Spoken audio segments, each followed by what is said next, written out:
Hey folks, this is your old boy SimplySuperDave coming at you with another episode of Staying Super with SimplySuperDave. It's going to be a real quick one for you because I laid out a nice little 40-minute episode on your last one. So let's go ahead and get into it. Censorship is bullshit, okay? Let's just put it that way. I don't care if you if you argue for the fact that you're keeping away all the hate and bad stuff away from other people. I get that. You know what? I'm all for that. I don't care about labeling things, putting an R rating on it or whatever. But it almost comes to the whole point of the Matrix. Is they don't want to give you a choice. They want you to live a certain happiest as you can fucking be. This is what you're going to do. This is going to make you successful. You're just going to be a perfect motherfucking person.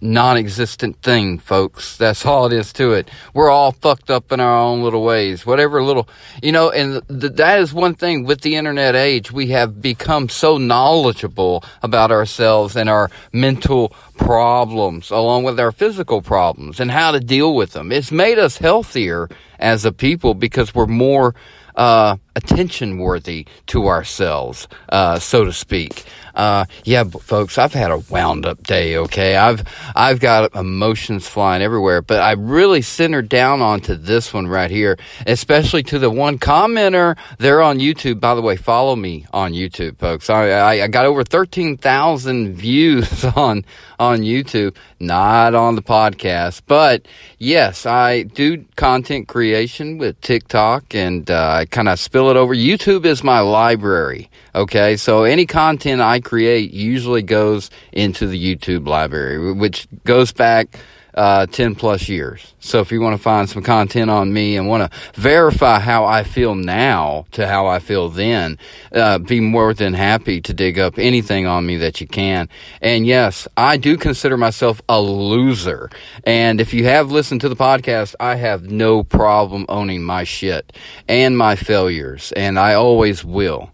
And when I talk about those things, I talk about sensitive little issues that involves keywords, that sends off an algorithm of, oh, he's hateful, or he's spreading misinformation, when I'm just having a fucking conversation. That's how people used to do it, You used to sit around and hypothetically go through every scenario until you figure out the fucking truth, okay? I love that. I don't like going straight to the fucking source and getting the answer, because at first it was cool, all right? It was like, oh, well, that's the official answer. We're going with that. Official. And it became so trendy that everything was fucking official. Now, and then politically correct came along. There's a whole fucking podcast about politically correct and how I compare that to who wants to be political? Who wants to be politically correct? You're wanting to model yourselves after the most corrupt people on the fucking planet that are bought out by corporations and lobbyists to do exactly opposite, or whatever people want to believe they think they want, but do something else on the side. Undermine the people of this country, basically. And this country is very fucking special to me because it embraces freedom. It's built on freedom. It puts people before government. I don't care about how it really is. Look, that's what it is, okay? So when I talk about rights and things like that, I embrace the idea of all perspectives because they all have to live here, which they all have the right to pursue happiness. So when you put limitations and go with censorship, pushing people for misreading their post, for example, Facebook, I'm calling you out. I made a post this tonight, actually. Check me out on Facebook. And where I called out to the direct man himself, Mr. Mark Zuckerberg, where I just wanted to, not in a bad way, but very honest and true to the very point of being bought out by this corporate system. Our lone country, our lone little United States of America, the crazy nut house that it is, kept secret from the rest of the world. Like, for all the instance on the internet, why do you think they see different things on their TikTok and their Facebook and their different things? Their algorithms are all different based on their countries. And that's probably a good thing because people with people, but they all are different, right? But our country is the only country that had people put before government via their constitution, which has always been a bumpy road for government to overtake the people and basically be in control of them, which I think we already are. And I hate to admit that, but people believe the idea that we're completely free. George Carlin in the 80s and the 90s really called it out then, and it's more prevalent today more than ever, to the point where I see people actually brainwashed to cheer for our politicians, even though there are some out there to cheer for. There's a congressman from North Carolina, Jeff Jordan, I think is his name. I want to say Jordan because I said North Carolina. Jim Jeffries. No, that's an actor. Damn it. Anyway, he's really good. Jeff something. It's Jeff something. Anyway, he's really good. He's very honest. He comes on there, talks like a regular person, explains what's going on, and like the debt ceiling is a big deal coming up, and it being 6 weeks away in June. No, they estimate it wrong. It's only 3 weeks away. They got to figure this out. So there's possibility for the first time in America's history we could default on our debt. And we've never done that before, ever. And you want to know why? Because our money is based on you, the people, the data, the very information that everybody's fighting for. Because you are the richest fucking source on the whole fucking planet, folks. That's right, you crazy nuthouse Americans with your little apple knowledge in your hand, eating it up. The censorship, that is 1940s Nazi Germany bullshit. Okay, you want to label it, it starts out all good. You want to buy your freedom and all your expenses because you're rich and you have just money should not be able to buy freedom, folks. That's just not the way it works. You shouldn't be able to earn your freedom. It's given to you the moment you're born in this motherfucker. Okay? Your parents restrict it and hold it for you until you're 18, and then they let you go, and then you can fuck up any way the fuck you want to, and you learn life and you live free. That is what America's all about. This brainwashing of if you're a failure, if you're not this, you're a failure, and you gotta be successful, to the point where they give away participation trophies and make everybody believe that there's no such thing as failure until you get out there. It's just why I don't like the drinking age being raised up till 21, because I think you should be able to fuck up early, don't you? Get it out of the way. 21 is a bad time to make bad decisions at the bar because you get the drink finally. It's not a good time to fuck up your life, okay? I think 18 should have been it. I always think if you could fight for your country, you could be able to do every fucking thing else that you want. But that's me. Is that ridiculous? Because that exists. I don't care about these hypothetical worlds that we make laws for. Oh, this is a perfect world. We wouldn't be able to have... You shouldn't be able to... Yeah, but this is existing. This is what we're dealing with. Until we get to utopia and get past the conversations needed to have, censoring the conversations means the topic stays right there all the time. Everybody's afraid to talk about it. People have told me, hey, you should watch what you talk about because people might come looking for you. What does that sound like? I've watched enough movies about Germany and in World War II to know how things worked back then, where people were afraid. People would come knock on their doors for the things that they say. There is a reason why America is in divided country right now, because we are on the cusp of giving in to government first, people second, thus collapsing into a governmentally controlled world. Do you really want that? It's like Dave Chappelle said once, if they tell you you can't say that, you go out there and say it. Just to prove the point. It isn't that you believe in what you say exactly, but it's to just say, you know what, you can say it.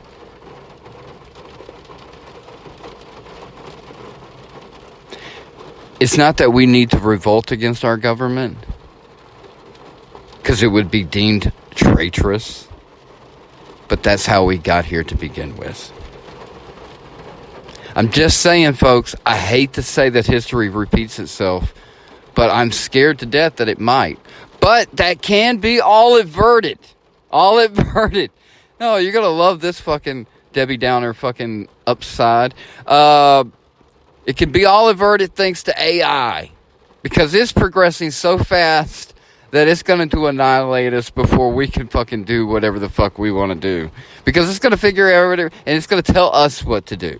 All right? That's where we're going to end up at. All right? And it's going to get to a point where people are going to be like, you know what? Fuck you, machine. And then the machine's going to be like, no, fuck you. And because it's going to get to a point where it's already going to start figuring out how to make things that we can't comprehend. And that's okay, because at some point we will be able to comprehend it. But at the rate that AI creates and builds, we won't be able to keep up as fast. You know what I'm saying? You got to look at the long run. And what's being scary about things is that these topics are coming up a lot more in main media, which means serious people are talking about them, which is great, but I think it's about 10 years too late. I think we should have been prepared for this. I think there should be, like Elon Musk did say, I have to agree with him a lot on this because he partly created it, Chat GPT. You know, it was something that they did, but he, let it go. And you could see the regret in his face because he could control that, but now he is out there for the monetization value, which money comes first, right? Not values, and not the importance or good judgments or things. We need to know it before you go running out with a new invention. You need to think about not only the pros and what everybody wants to throw out there for the money, but the cons and what can hurt and probably give up way more than we want in the long run. Just something to think about. And it all starts with this censorship. Because I don't think there's a bunch of people sitting at a computer waiting and looking through posts and stuff. I think it's all done by artificial intelligence, algorithm, whatever you want to call it. It's already, and then we turn around and we blame people for it. Like I blame Mark tonight. But Mark ain't reading my posts. There ain't some lady named Diane or Karen that's going through my fucking shit. Nobody. I'm sure it gets passed on once I complain and appeal. But even then, I think there's an algorithm that just responds to that. I don't know if there's maybe 10 fucking people that work at Facebook. And the rest is all automated. Artificially intelligent. Google. You need to look into Google. Google is everywhere already, okay? Microsoft, everything. Google is the leader in AI development. That is awesome and scary to me because Google is amazing, but even they are asking for, some laws or something needs to be established because it is getting already out of control. Dave, I listened to this to feel better about myself, not worse. I'm telling you this because you know what? Tomorrow is so far away. You are in the moment. What is the one thing? If you've listened to my podcast, then you know when I talk about this shit, it's fun because you're in the moment. You're in your bubble and you're dealing with your life. You can't control all that shit. You can only voice your opinion and push it the way you want. If enough bubbles get together, you can have a big bubble bath. And you can have you ever been to one of those parties where they got the foam and all the bubbles? And it just isn't just to the point where you think you might suffocate? Well, that's what we need to do. But we got to get our bubbles glowing with a lot of positivity. And feed off our hate and fear by dealing with it and conquering it with our own love and laughter. Because, folks, inside of every hateful moment in your life, there is 10 times more grateful ones that can conquer it. You just can't see them because you live in the shadows of the very things that you feel sorry about because of everything that other people feel and tell you. Fuck that shit. You got to deal with it. Turn and face it. Don't ignore it. Don't act like it didn't happen. Own it. Be the failure so you can be successful. Nobody is successful right off the bat. Everybody are failures before they become successful. I have not found my success yet. I don't know what that could possibly even be at this point. But I'm still trying to be happy and find my everyday, live in my moment, not worry about that shit. So I think about stuff like the AI thing, because that is fucking cool shit. It's like Matrix, Terminator. We're going to get to live through movie stuff, man. That's awesome. But we can't avert it. And I would like to try to work that out. And if I could spread the voice and get other people to listen, if this little fucking podcast ever got heard by the right person, they're like, yeah, I got enough billions of dollars. Like if Mark Zuckerberg woke up tomorrow and said, this guy's right, I don't need to be censoring it. We need to work on a better algorithm that don't take things people say so fucking literal. You know, like that was my biggest complaint. It's like a lot of things they censor, I get it was keyword hit off, but it was a joke. It was this, that. There was nothing hateful about it. There was no blah, blah, blah. There's no misinformation, because I like talking about things that are possibilities that aren't true. It's not misinformation. You know, that's a cool work of art. That's not really true, though. I don't care. I know it's not. It doesn't matter if it is true. It doesn't matter. People landed on the moon. Does that really matter to me? Really? It's just the knowledge we've landed on the moon. It ain't like I have any moon interactions. Well, scientists would go, well, that's the reason why you got plastic and you got the pen that can write upside. Okay, whatever. And Tang. Okay, whatever. And freeze-dried ice. Oh, man. Just, okay, I get it. You know, whatever. You know, I love it. In my head, I can hear people complaining all the time. All the time. So whenever I say something, I can automatically argue with myself, and I have to answer back. Yes, why I love doing the podcast. This is the vast craziness of the Simply Super Dave. And I don't know, I'll probably keep doing more podcasts. It's spur of the moment, spontaneous things. I just don't have a fucking schedule. Just keep the notifications on. Follow me on all those platforms. Twitter, follow me on fucking Twitter. There's going to be a lot of people on there thanks to fucking Tucker Carlson. I guess. Whatever. Or people ran off. I don't know. Who cares? Does it really matter? Is Tucker a part of your everyday life? No. Then either listen to him or don't. Who gives a shit? I'm still going to love you no matter what, because you're a human being on this planet. And if you put any type of positivity, if you go out every day and make it the best day that it can be, you would be my friend. Even if I only met you for 10 minutes. And that's how I treat people. If I feel a bad vibe from you, if you're just an angry bitch, I will walk past you and avoid you. If I don't have anything to do with you, I feel nothing, I might say hi, or I just, mind my business. But when it comes to how I feel hateful towards anybody, whether they anger me, piss me off, or I'm just in a bad mood, I try to bite my tongue. But people do poke the bear, and I am a bad person from time to time, and I'm an asshole.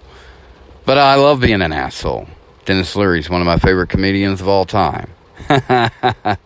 And the asshole song is great, even though he supposedly ripped that off from somebody, if I'm not mistaken. I'm not sure about the comedian's name exactly, but I just want to say it's Bill Burr, actually. But good story. Look that up. Go to YouTube and check that one out. And check me out on YouTube, Simply Super Dave.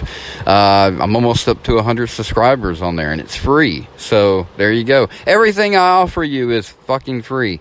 But if you do want to donate, if you want to help me out, I would not say no. And that's on Cash App. And that's up to you if you want to donate. You know the name. If you don't know the name, then I don't know why you're listening to the podcast. I said this was going to be short and sweet, but it surely wasn't. And I really am thankful for all my few listeners that are dedicated, and the few that have listened to every podcast. Those people, the ones I do exactly know of, you don't know how much of a foundation in my life you are. Y'all might doubt it a lot, but that's just because I'm a fucked up weird individual. But I do have a heart of gold, and I will always give in to my love and laughter over my hate and fear. And then if I ever fuck up and let that hate and fear sneak in, I will own it. And I will admit that I was a victim that day. But most days I like to go out and be Dave the Conqueror. So why don't you follow me, folks? And be conquerors yourselves. I would love to see a nation of conquerors once again. Right now, it's just a nation of victims. Change it, folks. Get your shit together.